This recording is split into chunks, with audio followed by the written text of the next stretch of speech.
I don't know if there'll ever be a gig like that again. For me, that was the one.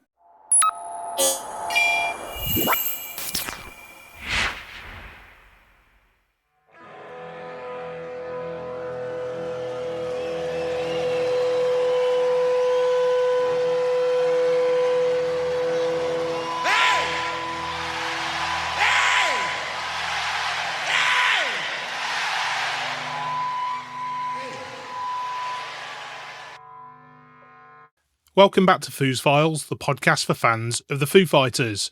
It's Dan here, hope you're all doing well and having a great week. And hey, who knew the Foo Fighters doing Mariah Carey was what we needed to get us through the last weekend of January? And yes, I know I've been doing a lot of Foo concert review episodes lately. So to those of you who were expecting a recap of the Music Airs Gala at the weekend when they did a tribute to Mariah Carey, I'm sorry, I'm going to leave you most disappointed because I've got to be honest, Mariah Carey and her career, it's not my strong point.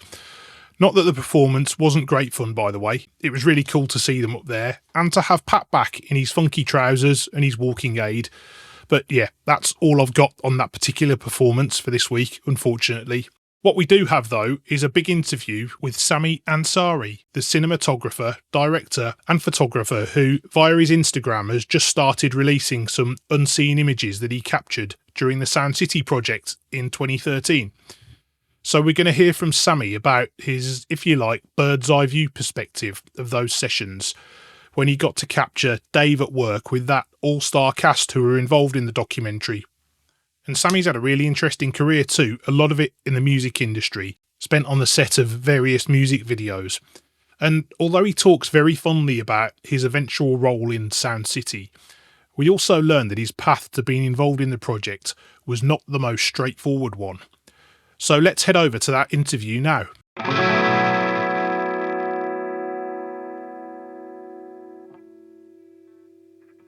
Sami, welcome to the podcast. How are you? Great. Thanks for having me, Dan. Appreciate it. It's lovely to meet you. We're going to talk shortly about your work on the Sound City project with Dave and the Foos.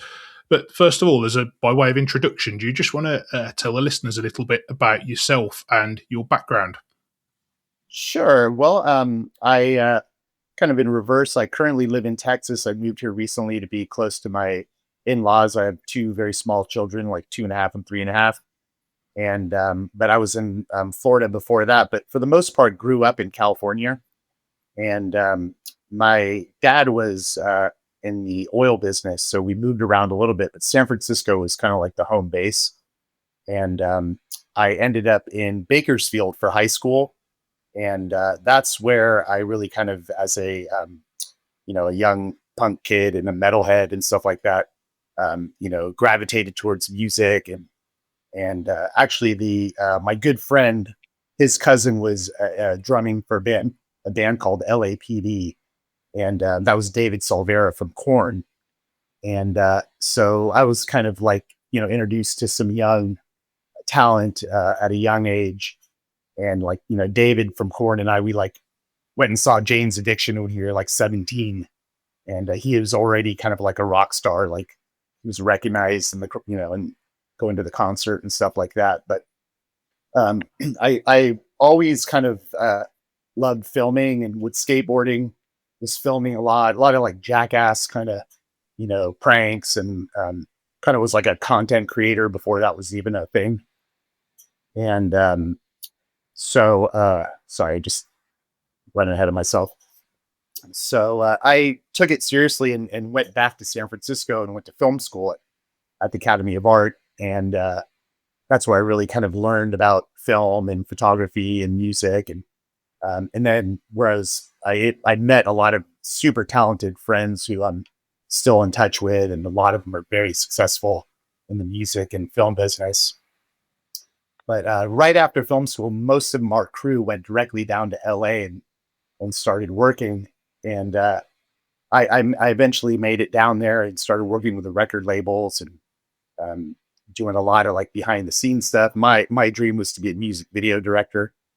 And so I was working on tons of music video sets, like big sets with Interscope. And I had a great job because I was like the behind the scenes guy. And I was like in with the artist and interviewing them, and getting like learning like an amazing amounts from the best people in the industry, but building my own reel and doing low budget music videos and working with bands and stuff like that. And I first saw Dave Grohl, and it was 92 on New Year's Eve at the Cow Palace in San Francisco. It was the Red Hot Chili Peppers, um, Nirvana, and then like an opening act called Pearl Jam. And no one really knew them though at the time. And so that was the first time I like was in the same room as Dave. But I saw him like really like when I had moved to LA in the early 2000s. He was just like walking down Ventura Boulevard with like a little mini pincher dog. He was just like walking his dog. And I'm like, whoa, there's Dave Grohl. That was like the first time I like, up close just saw him.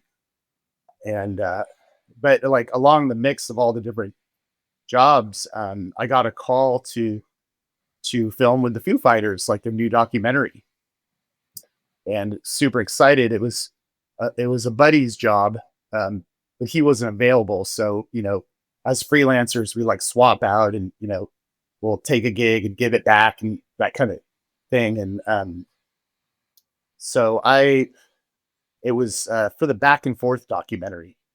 So I showed up at Dave's house, and the idea was with Butch Vig is to do a analog recording, like in Dave's house, like in his garage. So started filming with them, and I was at Dave's house like every day, and met his wonderful wife and kids, and they were all very small, and his dog, and started filming. Something came up where um, they were going to like tear down the Nirvana rehearsal studio in Seattle where it all, happened. It was being bulldozed, and they're like, Dave, you got to come up here for this. So we jump on a plane. We're like, it's a last minute thing. We're like running through the airport. Like people are looking at us like it's Dave Grohl's like running to his airplane. And we're like, the guy's looking at our IDs. He looks down. He's like, doesn't even, realize who he's looking at until he looks at the ID, and he's like, sends us through. And we get to Seattle, and they literally have Dave um, operating the bulldozer, and he like swung the first hit and like knocked the building down where the rehearsal studio was. So that was just a cool kind of like moment in history and stuff that I got to like run around with him, and we went to dinner after, and I really got to kind of first become friends with Dave at that time, because I got to really like, just was me, the producer Jim, and like one other guy, and we really got to bond. And so that was an awesome trip. And so, but I had this heavy thing on me where this isn't really even my gig. I got to give this gig back to my buddy, like that's how this works. So after about 7 days, I kind of made the painful conversation to the producer and said, hey, my buddy's coming back, and this was, originally his gig. And he was like, but Dave likes you. You already worked with Dave. So I had a very uncomfortable position where I, basically took the gig for my buddy. But a few days later, the management stepped in, and they decided to go with a whole new production company. And it was basically over, that was it. It was like heartbreak, that Oh man. job ended. Yeah. Someone else did it. And so I don't know if I could really watch that documentary, because I just felt so, I was like, watching an ex-girlfriend, like, do her thing. So, but they didn't really like it. It wasn't, it looked like a VH1 special or something like that. And it was like, done through the management and whatnot. And so about a year later, I get a call from Jim again. He's like, hey, the Foos have this cool project that this is even way better than the one before. Like, are you interested? And I'm like, absolutely. This is like, I'm totally down to work with Dave. Love that guy.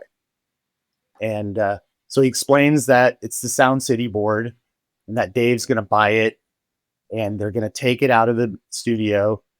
Dave's going to own it, record with it, and they're going to make a podcast out of it and talk about the whole thing.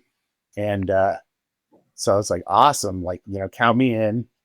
And I had been shooting like one of my behind the scenes gigs was at the K Rock Weenie Roast. And it's like this big LA rock show that big bands like Linkin Park and a lot of punk bands and, I mean, wow, the KG Elephant, like all, people from the time really know it's a very significant rock show. It's called the Weenie Roast. And I got hired to film the gifting suite. So all I did was, with me and another photographer, all the rock stars come through and brands just give them free stuff like Xboxes and rad clothes and hats and shoes. And just, it's a really cool thing. They just get hooked up as rock stars. And I just film it and prove, for branding and everything. And this show, there was a big secret performance. No one really knew, but there was some buzz that it might be the Foo Fighters.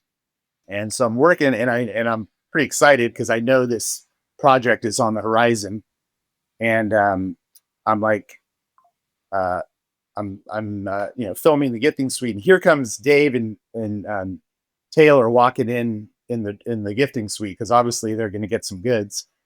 And I personally don't want Dave to.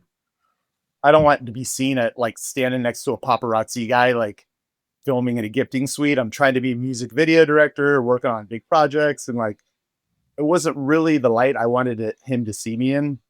So I kind of just put my camera down like on a table, and I was just, and he walked in there. He noticed me and just beeline straight to me and starts talking about the project for like 20 minutes straight, like so passionately, like, dude, we're getting the board, we're pulling it out, like, and like he's like grabbing my shoulders and he's like hugging me and like and like everyone just like staring, like the paparazzi photographer guy's like, what's going on here? And then that he's like, so we're gonna be calling you and this is happening. So like, and then that was it, that conversation. And like pretty much everyone in the gifting suite was like bewildered. They're like, what was that about? And so So it's kind of right place, right time then, if you weren't there that day. I think I was already hired for the job. It was like in the talks because I had already gotten the call and I knew. But it was kind of like sealed the deal kind of thing in a big way. It was like, it was a really like, it was so like, because I kind of got, I guess you could say I got fired from the first job. So it kind of like smoothed things over and it was all great and good to go. And so I got the call. We show up at Sound City, and it's this massive board that weighs I don't know how many tons. And the only way they can get it out is through the big plexiglass window. There's like 25 guys there to like help move this thing, and my Dave's in there like sweating and like fully helping lift the thing. And I'm shooting with multiple cameras and time lapse. And like if you watch Sound City, you can see me in there like running around with the camera. And we pull it out of the original Sound City. That was the last of the Sound City as we knew it. And it went to 606 where it was completely stripped down. Like every single module was taken out.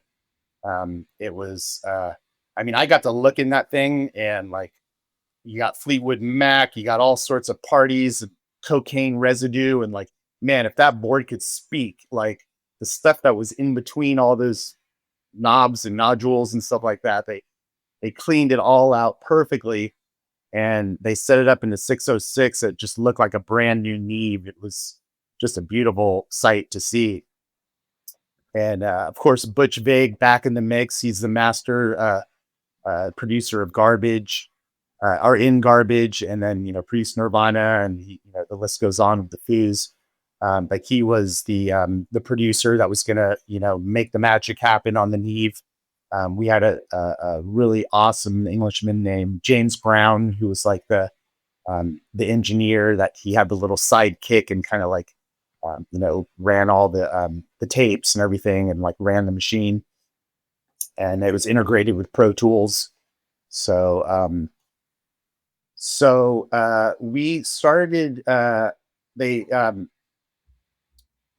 they obviously wanted to document a lot of this. And I got invited to a meeting about this whole thing at Silva Artist Management, which is the Foo Fighters management. Been with Dave since way back, and that is an incredible bond and a business professional relationship that is just incredible.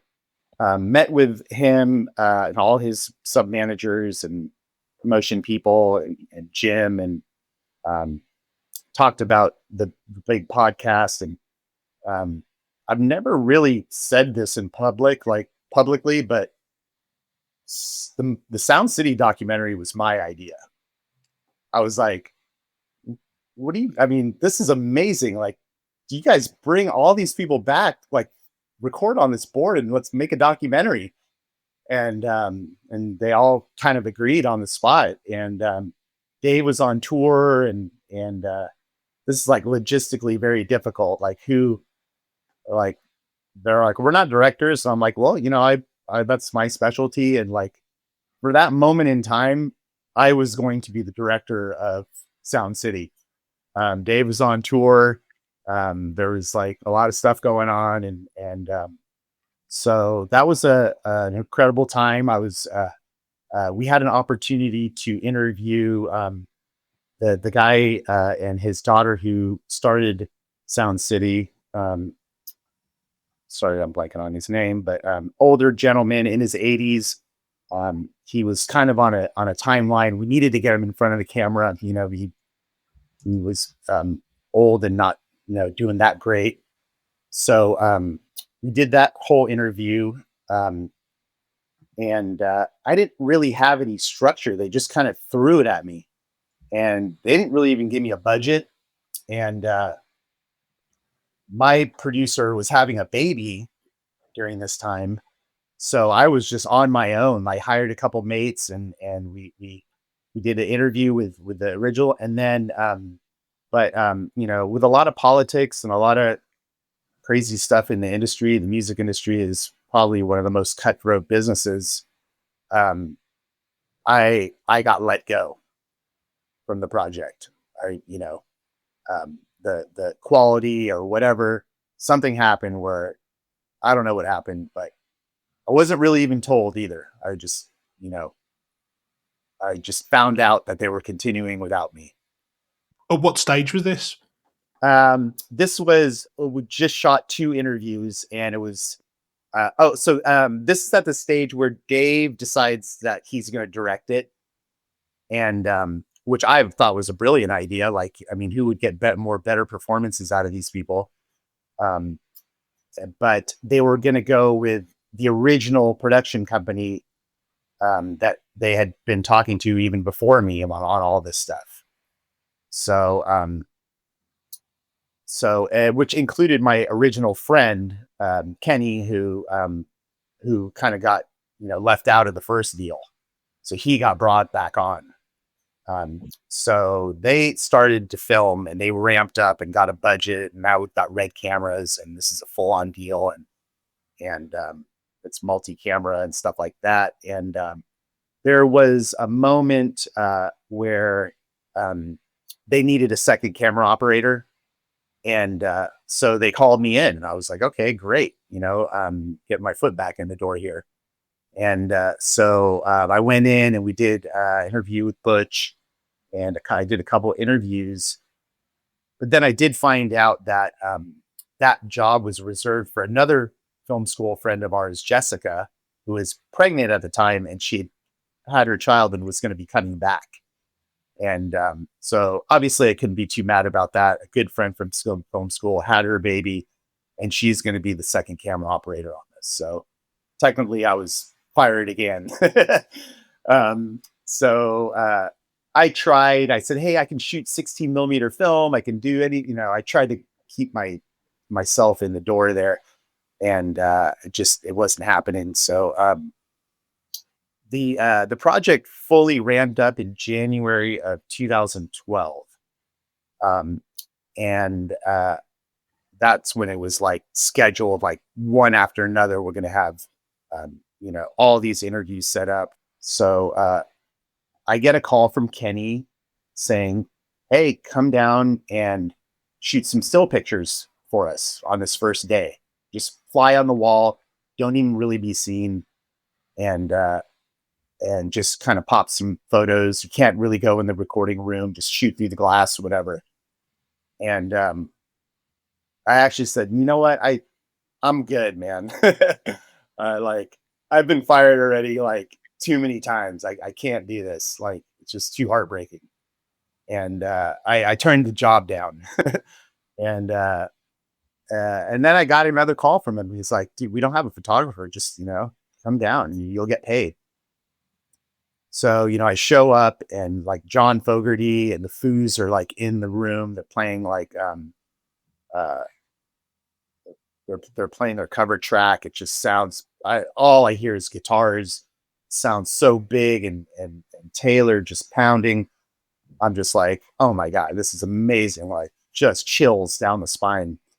And I'm not a very timid person. I'm already behind the scenes guy, and jump in there with the Backstreet Boys, or jumped in there with 50 Cent a million times. And so I just did my thing, and like I'm just shuffling through the photos, and a lot of the producers were like, "Wow, wow, wow, these are amazing, wow."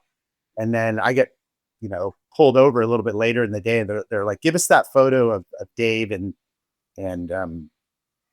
man, my memory, give us the photo of the Foos, and it's going to Rolling Stone magazine right now." So I was like, wow, like my first like real day on the job as a professional photographer, and I'm getting published in Rolling Stone magazine. I mean, that's pretty awesome. To go back a couple of steps then, because you sort of told me before we started recording about, as I say, you've gone from being you've grown up in the industry as a focused on filmmaking. This happens to Correct. be your first photography gig. Do you want to tell us how you got you, because you kind of fell upon that by mastering a certain type of equipment, didn't you? Do you want to tell us that story? Yeah, yeah, that was it was a lot of timing. In 2009, the Canon 5 Mark D5, the 5D Mark II came out, and it was a revolutionary camera because it used cinematic lenses video, and it just gave everything a really shallow depth of field and a beautiful cinematic look. Like everyone has portrait mode on their iPhone, right? Like cinematic mode on your camera, and it looks like a movie. Well, that's what that kind of revolution was back then. So all the behind the scenes stuff, because it was compact and really beautiful on these sets and music video sets. I was a 5D user right off the bat, and we did a 3.6 Tiesto and 3.6 Mafia video with one, and it started to actually be used for the music videos, and it just was a game changer. So I did a lot of my stuff, and the stuff in the gifting suite was with a Canon 5D. So I'm shooting video, and I'm standing next to a photographer with basically the same camera. So we both just kind of look like photographers. So a lot of the early stuff with Dave, and the first documentary in his house with Butch Vig, and then the removal of the board at Sound City. I shot video, a lot of time lapse stuff, because you can shoot photos and create time lapses. It was all done with the 5D. And so I was, I guess just seen around Dave a lot shooting with that camera. So when time came to really quickly need someone to do photography, I guess they just assumed I could do that because I was holding a photography camera. But it wasn't, I mean, there's an entire workflow. I was shooting like 2,000 photos a day, 3,000. And I've never edited photos. And I mean, I knew Photoshop, but the advent of Lightroom was kind of a huge thing where you could just take a ton of photos, quickly batch them, give it a look, and export them. And that, that made me to be able to quickly learn that workflow and be able to be a professional photographer and deliver what was needed. So, so yeah, the project, just every day was like, oh my gosh, the guys from Rap are here, which was an interesting story because um, I was a big Rat fan when I was like 12, but that they were not in the movie at all. So we spent a lot of time with them. We shot a lot of stuff, but for some reason they didn't make the cut. I don't know if his voice was off or what. We had Trent Reznor rolling in. Of course, Sir Paul McCartney. That was probably a career highlight. Towards the end of the day, when like a lot of the big red cameras and all the crew, they're on their 10-hour union style, they're rapping and getting out and getting their families. I'm sitting in the control room with like Dave and Paul and Taylor with my little still camera, and I'm sitting on the floor and like just listening to stories about Kurt and how the Beatles used to record and similarities and hearing like all of them playing it back, and like I'm just like right in there with them. Like I'm like, I would rather be doing this than actually you know lugging around one of those giant red cameras. This is amazing. You got a pretty iconic group shot, didn't you, of the surviving Nirvana members with Sir Paul McCartney? Yes, yeah, that's a really great one, and that was just a last minute because I didn't really get any direction, and because I was told to be very fly on the wall in the beginning. I didn't want to like and in Sound City their cameras, all the there's two red cameras, but every room had like security camera style cameras that they could move around with a controller in the back. So it was almost like Big Brother or something like that. Like the studio was, there was no safe space. So I couldn't just like constantly be in the shot all the time. So I really had to kind of, be considerate of that. So I just grabbed that photo. Luckily at the very end of the night, I was like, hey guys, we got to get a photo. And that turned out to be, a great moment. So, yeah, that was awesome. Of course, Tom Petty, uh, such a legend. We said, hey guys, we've got like 45 minutes with Tom Petty. He sat and talked to us for like 3 hours. Um, so that was just a music professor in music, and as a student, that was one of the best lessons I've ever had. Stevie Nicks, the same thing. Just worked multiple days with her, and interview and recording and hearing her angelic voice, like right there in the room with her. Um, just, still I look back on that, I don't know if there'll ever be a gig like that again. For me, that was the one. I was pretty bitter for a long time getting fired by the Foo Fighters 3 times. But as I kind of matured a little bit and became a dad and quit drinking, I don't look at it like that anymore. I look at it like I got hired by the Foo Fighters 3 times. Not a lot of people can say that.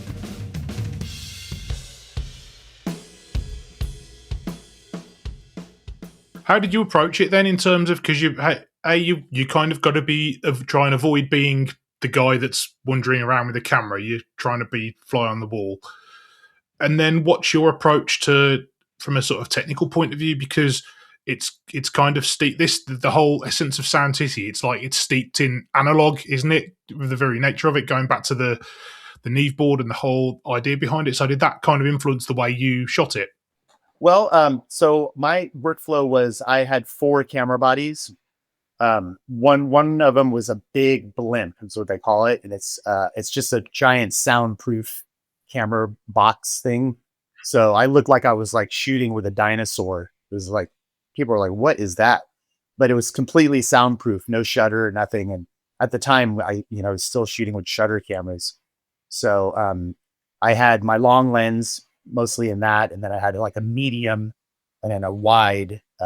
So I don't want to be switching lenses in these critical moments. And then my fourth body, I mean, it was obvious that I had to shoot some sort of film. Like well, this is all about analog. They're recording on tape. I've got to shoot some film here. So I did an entire pass with like black and white film that I had processed, and they didn't even ask for that. I just did it. And that I really like shot in like low light conditions, and I pushed the processing So it made it like extra gritty and grainy. You see like chunks of grain, and it's just, it's not like slick, pretty, glossy photos like the other cameras. It's just gritty black and white photography. And nothing really ever, those weren't really used. So it's just maybe a book someday or something, but I'm slowly releasing them on my Instagram right now, like kind of one at a time, and they seem to be pretty popular. But That was a question I was going to ask you actually, because it's how we kind of started talking. Like, why now? Why sort of what are we about 12, 13 years later? Why now? Have you kind of decided now's the time to put them out there? I mean, I guess I always wanted to do something with them and like make a book and obviously collaborate with Dave and management and stuff like that. But I guess I got kind of a hard no from the management that they weren't interested in them. So I said, there's too many great Foo Fighters fans out there and people that just deserve to see these. Why are they sitting in, on a hard drive somewhere like developed? And so I said, I'll maybe I can always make large prints or, there's several people like Taylor and Tom Petty and people that aren't with us anymore that, those would have, value to people that want big prints like that. So I do have those and I'm releasing, a couple of some of the best ones. So some of like, if you see one tomorrow, probably no one's ever seen that photo before. It's just, just got pulled off the drive. So, that's just kind of makes it cool that you get to see something first, I guess. Yeah, sure. I mean, going back to the sessions themselves, is it quite challenging shooting in that environment? Because like recording studios, you're never blessed with space as such, especially when there's a documentary being like when it's all been filmed multicam as well. You're not necessarily blessed with light because they're always kind of dark, soundproofed places, aren't they? And you've got to cope with different energy. You've got to respect that people are actually trying to make music as well while it's going on. So how do you how do you tackle all those challenges? Well, I have to give, I mean, most of the credit to Kenny Stoff and Jessica that lit and shot the movie, because luckily these studio sessions were lit for film and for a documentary. So it was still a low light vibe and stuff. So I had to shoot another low light, and with the actual film, I was able to push it in processing. But it was not as dark and gritty as most studios that I'm used to. But I've spent thousands and thousands of hours in studios with bands from like, Godsmack to, you know, um, guys with Ross Robinson and lots of hip hop acts and Mary J. Blige and Kelly Clarkson. And it's, I just, I guess I felt at that point that I was so experienced in the studio that I was very confident uh, in working with the Foos. But I was also kind of walking on eggshells because I'd been fired so many times. I just knew that if I had one little mess up and I could be gone. So I definitely tiptoed. I probably would have been more assertive and probably got even better stuff if I had that permission. Yeah, sure. You kind of mentioned this cast of like blockbuster musicians that were involved in the project. So you got your Paul McCartney's, your Stevie Nicks, your Tom Petty's, your Lars Ulrichs, your people like that. When they start to come in one by one, do you feel, because they're such huge personalities and huge like forces of nature in the music business, do you feel the energy in the room change from day to day when here's a new participant in the project? Absolutely. You don't really notice energy changing until things like that happen. When Lars walks into the studio, or Paul McCartney or Tom Petty comes walking down the hall, you feel it in your spine. The energy change. It's incredible. These people are so charismatic and they just carry themselves with that kind of, and everyone feels that at the same time. So it's a charged energy for sure. Lindsey Buckingham, just an amazing energy. Just the whole studio lit up when that guy walked in. Rick Springfield, he's not your most hardcore kind of guy, but he was just a gentleman and just super fun and down to earth to work with. And you would think like there would be a lot of egos in a project like this because I definitely working with Interscope had my share of egos to deal with, but this was like people just left their egos at the door. It was awesome. Sure. Any particular photos that you look at now that they kind of transport you back and like drop you in that room and you go, oh yeah, this is all kind of coming back to me now, and wow, that was a real highlight. I know you mentioned the Paul McCartney session. Yeah, the low angle of them sitting on the couch, and it's Paul, Dave, and Chris from Nirvana, and I'm literally just sitting on the floor um, and shooting up at them, and just the conversation about the Beatles and Nirvana and the process, and I don't know if they'll never have that conversation again. They've already had it, and I was there for that moment, and that really stands out. Um, uh, we had a funny moment where I was a massive Metallica fan, and Lars was like a big one for me, and we were doing an interview with him, and I sat on my iPhone incorrectly, like right when he was asked a question, and sure enough, Suri says, I do not understand what you're saying, like really loudly right before Lars was supposed to say something. Super embarrassing. And everyone looked at me. Dave looked at me. And Lars is like, aren't you going to fire that guy? And I was like, oh boy. Okay, this is it. I made it. I made it this far. I at least made it this far. And but luckily, it was kind of jokingly, and the photos were very strong that day, so I got to keep my job. Um, the big, I'm not sure how much time we had, but the big like payoff for this was um, being able to show the movie at the Sundance Film Festival, and that was awesome because all the players came. They previewed the movie at Sundance, and as being a filmmaker, Sundance is such a prestigious place, and to show a film. And I never really went there. I was like, I don't want to just go to Sundance, and I want to present at Sundance. I want to be part of something. And by going to Sundance, I got to be part of Sound City, part of the crew. And the first night we got there, we had this massive dinner with all the Sound City people in the steakhouse, like up in beautiful little chalet, all snowy, and there was probably 50 of us. Everybody drinking, eating steaks. I think the bill was like probably about 75 grand or maybe 100.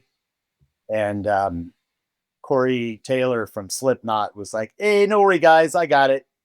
But, broke out the credit card and just covered it. I was like, dude, thanks for dinner, man. Like, the next night it was like sushi on Dave, and then the third night they had the concert, which was in like a small venue. It was the Sound City Players. It was Stevie Nicks. It was everybody, Corey, and I was the only photographer in the entire place. So if you notice anything from the Sound City Players show at Sundance Film Festival, I was the only photographer. So there's moments with like, it's like Slipknot, Nirvana, and Cheap Trick, and like Nirvana and Foo Fighters, and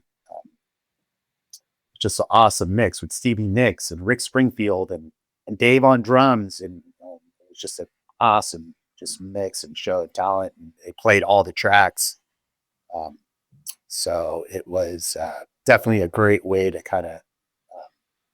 It was an awesome rap party, and we did have our own private crew rap party in on the Sunset Strip at the Rainbow Room. and that was fun. It was just the crew and Dave, and it was ended up being much of a blurry night. I think Dave and I were the last to get in taxis. We just stumbled out of there, and it was still to this day my best gig. It was awesome, and phone ever rings again, I'll be there for those guys because that one of these. They know how to create amazing art and have fun while doing it. Oh yeah, totally. So you mentioned the photo that went to Rolling Stone. To your knowledge, then, did many of your other photos get used? Because I know we've talked about you're sitting on quite a lot, and you were shooting hundreds and hundreds a day. So Yeah, surprisingly, a lot of them did get used, and so that was, and it's kind of an interesting situation because they didn't really like normally. You usually sign off on something, and you're just a work for hire. For some reason, they didn't do that. So technically, these are all my photos. I it's a nice catalog that I'm sure might have some value. So maybe someday it'll be up for sale. Who knows? yeah, I was going to say, did you have any reservation about putting them out there? Yeah, I first of all, I waited a while, and I had some frustrations with their management. Of course, from the very first time they took the gig away from me, and they would put one of my pictures on Facebook, and it would get like 89,000 likes, and I would message them like, guys, just like just one photo credit, please. Just it would help me out so much. Like nothing. They wouldn't give me any credit. So that was as a photographer, that's tough to swallow. Yeah, sure. Did you get any feedback from Dave on the photos at all, or? Dave, I mean, I would show him a lot during the shoots and stuff like that, just to, when I caught something awesome, because that's just kind of my style. If I'm working with someone and I'm excited about a photo, I'll show them. And so we had that a great rapport where, but it was a very busy time and a lot's going on, and there's movies being made and tours going on and level. So I didn't really, uh, didn't really expect a ton of feedback. Yeah, sure. As a fly on the wall, then, what's he like with the director's hat on, so to speak? I mean, like a lot of things, he just instinctually is really good at. He's very smart, well spoken, funny. He can get stuff out of people so easily. The ice is broken immediately. He was the perfect director for that movie. Um, so I was surprised at how good of a director he was, even technically and understanding. And at first, as a musician, he puts on his sound pack and he plays a concert without any problems. Well, that doesn't happen in movies. Like batteries died, you got to cut, mic check, and hair in the gate, and this and that. Stuff doesn't flow like a live concert. So he had to kind of understand that and not maybe not get frustrated when things had to stop. But so he had to kind of learn the painfully slow flow of filmmaking, which I don't think he really likes too much. I think he likes music that he can kind of, quickly create and have great gratification out of. Yeah, and I suppose as you alluded to before, and this has been like talked about that it wasn't meant to be this feature length documentary initially, was it? You used the word podcast on two occasions, so I guess he was going for some like short, snappy episode sort of series initially. Was that? Yeah. Yeah, something that he could have a lot of control and lead the podcast, but still go on tour and be with his family and not commit to like a giant movie. That's and when once he committed, it was like all in. He, had his own editing studio, rented out, and he became a full on producer. So Sure. Yeah, I wanted to ask you earlier actually, but we kind of raced ahead a little bit because most people listening to this will have seen the documentary. when you went into Sound City itself, can you kind of like set the scene for us a bit? Because we know we've seen the shag carpet and the place is falling to bits, and it was, I mean, it was falling to bits when it was in its kind of heyday. So set the scene for us as someone who's actually stepped foot in there. And it's Tom Skeeter, by the way, is the guy you were trying to think of there. Tom Skeeter. Yeah. Oh yeah, bless his soul.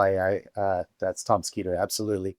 Well, surprisingly, it had been purchased, and someone was putting their own new digital studio in there. So it was kind of being transformed and like already kind of painted, and some of the shag had been ripped out, and it was, it wasn't like in the perfect, shitty form that it was at the end. They were taking the board out. It was being worked on, but you could get the vibe, and it's still next to the beer factory. It smells outside, and it's not a very pretty part of town, and but it was being transformed into a newer digital studio. So that's kind of how I saw it. And then just lastly, stories on this have been absolutely brilliant. So thank you. So is it, that was in essence your first photography gig? What's happened since? Has that become part of your kind of arsenal, or have you stuck mainly gone back to video work, or did this sort of lead to a whole new stream of work for you, the photography side of things? It did. It turned into like a 60-40 kind of thing, where like 40% was photography, and a lot of projects I would take on, I would actually do both, as like shoot as because I'm a director, camera, a DP. So I would shoot my own projects I was directing, or I would photograph my own, brands I was pushing or being paid to photograph. So I did just because they went on to making Lost or Sonic Highways. Are you familiar with that? Yeah. So the entire crew went on to 11 episodes or 12 episodes HBO Sonic Highways, traveling all over America to different studios and ending up at the White House with like Obama, and I was like, I didn't get the call for that job, and so that was pretty heartbreaking. And I just at that point, 13 years in Los Angeles and like battling in the music industry, I was done. I packed it up and I moved to Florida, and I started shooting yachts for like 10 years. I became like a widely used like yacht photographer, video drone guy. So if you look at my company now, Hot Lot Pictures, it's not music videos anymore. It's full of yachts. So that's kind of what I transitioned to. And that was a nice, fun 10 years of being out on some incredible boats and ships and fishing vessels.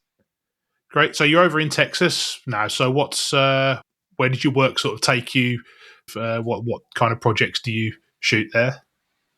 Well, I started a family very late in life. I had my first daughter at 49, my first son at 50. And that's my most amazing gig right now, and most important thing. That takes precedence over everything. And we moved to Texas to be 5 minutes away from the grandparents, and we get a lot of help, and it makes life a lot easier. Houston, Texas is amazing, very diverse, lots of different types of cultures and people. Very well nicely located centrally in the United States for travel. And I'm all in 100,000% on generative AI, and I'm learning how to make films with AI and photos and content. And I'm kind of done running around with a camera when I can in 2 seconds make a shot way more beautiful in AI and believable, and live music and I love live music photography. I have quite an awesome portfolio for that. Still, that's not going anywhere. I love doing that. And there'll always be live music. AI is never going to take away that emotion and that human story and the romance of a human making music. It's never going to go away. But there's a lot of amazing tools now that are going to make people be able to kind of democratize the art form and really tell stories that they couldn't do before. That's brilliant. Well, it's been amazing to chat to you, Sami. For our listeners then who want to check out some of these Sound City photos, do you want to give us a shout out to your Instagram, where we'll put it in the show notes as well, but where they can go and see some of these brilliant photos? Yes, it's Sami, Sami, Surfs, Surfs is my Instagram handle. So get to see me on a couple waves, get to see my kids, and then I'll continue releasing those black and white photos because it's kind of a fun thing to do, and I know that fans love it. Big thanks to Sami for sharing his Sound City experience with us. And, while there was some clear frustration and turbulence, shall we say, along the way, I thought he spoke really philosophically and graciously about it, which was really nice to hear. And if you haven't seen the photos, they are truly special, so I'd recommend you get over to his Instagram to check them out. We'll put the link in the show notes. So that's it for this week. One thing I have been meaning to mention is that my resolution for 2026 is to revive the Foos Files Substack newsletter as a bit of extra weekly content. And it's been so far so good over the past couple of weeks. So if you are interested in receiving that, then there's a link at the top of the show notes. Thanks again for listening to Foos Files. Take care, and I'll see you next week.